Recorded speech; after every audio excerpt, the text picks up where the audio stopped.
నమస్తే, welcome to #యూ. నేను మీ రాజేష్.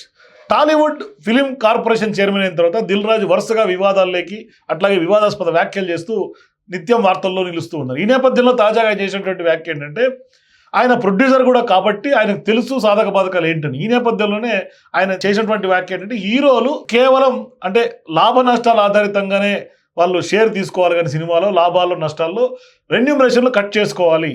ఇది కొంతకాలంగా రెన్యూమరేషన్లు తగ్గించుకోవాలని డిమాండ్ ఎప్పటి నుంచో ఉంది. కానీ ఇవాళ లాభ నష్టాల్లో వాళ్ళని భాగస్వాములు చేసి షేర్ హోల్డర్స్గా చేయటం అనేది ఇది సాధ్యపడేదైనా, సాధ్యపడదా, లేకుంటే ఇటువంటి వ్యాఖ్యలు చేసిన తర్వాత హీరోల నుంచి రెస్పాన్స్ ఏ విధంగా వస్తుంది దిల్ రాజు పట్ల మాట్లాడదాం. మనతో పాటు film critic Dasari Vignan join అవుతున్నారు, మాట్లాడదాం. సార్ నమస్తే. ఏంటి సార్, ఇప్పుడు దిల్ రాజు వ్యాఖ్యలు చూస్తే ఇప్పుడు అనేక అంశాల్లో ఆయన చాలా రకాల కామెంట్స్ చేశారు, కానీ తాజాగా చేసినటువంటి కామెంట్ కొంత అంటే ఆచరణ సాధ్యం కానిది అయినప్పటికీ కొంత అవుతుందేమో, బట్ ఇది ఎట్లా అసలు ఏ ప్రాతిపదిక ఆయన ఈ కామెంట్స్ చేశారు? ఒకప్పుడు ఏంటంటే ప్రొడ్యూసరే హీరో. పాతకాలంలో ప్రొడ్యూసర్ వచ్చి నేను ఒక సినిమా ప్రొడ్యూస్ చేయాలనుకుంటున్నాను, నాకు పలానా డైరెక్టర్ ఒక మంచి కథ చెప్పాడు, ఆ రైటర్ ఆయనకి ఇచ్చాడంట, ఆ నవల ఆధారితంగా మేము తీస్తున్నాము, బాగా చర్చించిన తర్వాత ఇందులో మీరు హీరోగా చేస్తే బాగుంటుందండి అని మేము అందరం అనుకున్నాము, మీరు చేస్తారా అంటే ఆల్రెడీ కథ ఫిక్స్ అయ్యి అన్నీ ఫిక్స్ అయితే వాళ్ళ స్క్రీన్ ప్లే రైటర్ మిగతా టెక్నికల్ టీము ఎక్కడెక్కడ తీస్తే బాగుంటుంది ఇవన్నీ వీళ్ళు అనుకున్న తర్వాత ఆ హీరోకి చెప్తారు, ఓకేనండి ఎప్పుడు చేస్తారో చెప్పండి, నాకు నచ్చింది కదా, డేట్లు ఇచ్చేస్తారు, సినిమా అయిపోతే దీనికి మీకు ఎంత కావాలో చెప్పు అందిచ్చేస్తారు. ఇప్పుడు ఏమైందంటే హీరోనే క్యాప్టెన్ ఆఫ్ ద షిప్ లాగా, డైరెక్టర్ కూడా కాదు, నాకు ఈ డైరెక్టర్తో అయితే బాగుంటుందండి నేనే సజెస్ట్ చేస్తాను నిర్మాత దగ్గరికి వెళ్ళి, నాకు ఈ కెమెరామ్యాన్ అయితే మొన్న బాగా తీసాడు ఆయన్ని పెట్టండి, ఈ పిల్ల ఐటమ్ సాంగ్ చేస్తే బాగుంటుందండి, హీరోయిన్గా ఈమె లేదా ఈమె, ఈ ఆర్టిస్ట్లను తీసుకోండి బాగుంటుందేమో, వాళ్ళని పెట్టుకో వీళ్ళని పెట్టుకో, మొత్తం ఈయన చెప్తాడు, అండ్ నేను మాత్రం ఇంత తీసుకుంటానండి అంటాడు. ఇవన్నీ ఒప్పుకున్న నిర్మాత ఎందుకు ఆ పజిల్ గేమ్ ఆడాలి? ఆయనకు అప్పటిదాకా ఏ కథ తీస్తున్నావో తెలియదు. నువ్వు డైరెక్టర్ని సెట్ చేసుకున్న తర్వాత ఈ హీరో ఈ డైరెక్టర్ కాంబినేషన్లో కథ ఎట్లుంటే బాగుంటుంది అని నెక్స్ట్ ఆలోచిస్తారు. ఆ కథ ఎట్లుంటే బాగుంటుంది అనే దానికి 4 తీసుకుంటే మొత్తానికి ఒక కథ ఫిక్స్ అయింది.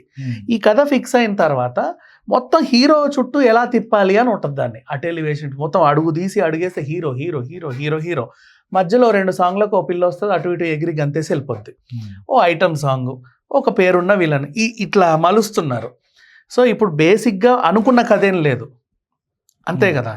అలాంటి టైంలో నిర్మాతకు వచ్చిన ఆలోచన ఏంటి, ఈ హీరో మాత్రం డబ్బులు తీసేసుకుంటున్నాడు, నువ్వు అడ్డమైన సంతనంతా నా నెత్తి మీద పడేస్తున్నావు, ఈ సినిమా హిట్ అయితే ఓకే, ఫ్లాప్ అయిందనుకో మీ అందరు బాగానే ఉంటున్నారు, నువ్వే చెప్తున్నావు నేను వీడిని పెట్టుకుంటున్న డైరెక్టర్ వాడికి ఇంత ఇవ్వు, మ్యూజిక్ డైరెక్టర్ ఈయన అనుకున్న వీడికి ఇంత ఇవ్వు, ఆ హీరోయిన్కి ఇంత ఇవ్వు, ఈ ఐటమ్ సాంగ్కి ఇంత ఇవ్వు, నాకు ఇంత ఇవ్వు, వాళ్ళకి ఇంత ఇవ్వు, మరి నాకేంటి ప్రొడ్యూసర్?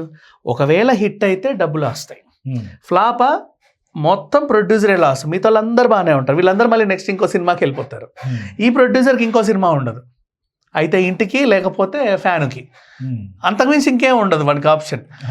ఇలాంటి టైంలో నిర్మాతకు వచ్చిన అద్భుతమైన ఆలోచన ఏంటంటే, ఇన్ని అద్భుతమైన సలహాలు ఇస్తున్నావు కదా, ఉచిత సలహాలు, వాళ్ళని పెట్టు వీళ్ళని పెట్టు, అది తీ ఇది తీయని, అప్పుడు కష్ట నష్టాల్లో కూడా పాలు పంచుకో, నీకు రెమ్యునరేషన్ ఇవ్వను నేను, నిర్మాణ వ్యయంలో నువ్వు కూడా భాగస్వామి అయిపోతావు, అంటే నువ్వేం పెట్టాల్సిన అవసరం లేదు, నీ కష్టం పెట్టు చాలు, రిలీజ్ అయిన తర్వాత నీకు ఇంత షేర్ ఇస్తా, హిట్ అయితే.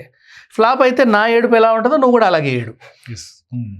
కరెక్ట్ నిర్ణయం అనిపించింది. ఎందుకంటే లేదా మేమే ఒక డైరెక్టర్ని అనుకో, డైరెక్టర్ నా దగ్గరకు వస్తాడు, నేను నిర్మాతని, నేను కథ చూసా, మంచి రైటర్, మంచి స్క్రీన్ ప్లే, మంచి పాటలు గిట్ల అన్నీ బాగున్నాయి, నీ దగ్గరకు వస్తాం, మేము ఇలా అనుకుంటున్నామండి, ఇందులో మీరు చేస్తే బాగుంటుంది, చేస్తావా లేదా? నువ్వు చేస్తా అన్నావు అనుకో, నీకు ఎంత కావాలో చెప్పు అంత ఇచ్చేస్తాం, చేయి పో, నిర్ణయం మాదైతే. లేదు మొత్తం నిర్ణయం నీదైతే నువ్వు కూడా బాధ్యత వహించు. ఇలా ఏం చేశారంటే గతంలో నిర్మాతలే లాస్ అయ్యేసరికి డిస్ట్రిబ్యూటర్లు అందరూ గొడవలు చేసేవాళ్ళు. డిస్ట్రిబ్యూటర్లు గొడవలు చేస్తే ఆ నిర్మాణ సంస్థ వాళ్ళు అంటే లైక్ మా నెక్స్ట్ సినిమా మీకు ఫ్రీగా ఇస్తాం లేదా తక్కువ రేటుకి ఇస్తామని ఒక ఒప్పందం చేసుకొని నెక్స్ట్ సినిమా రిలీజ్ చేసుకోవాలి.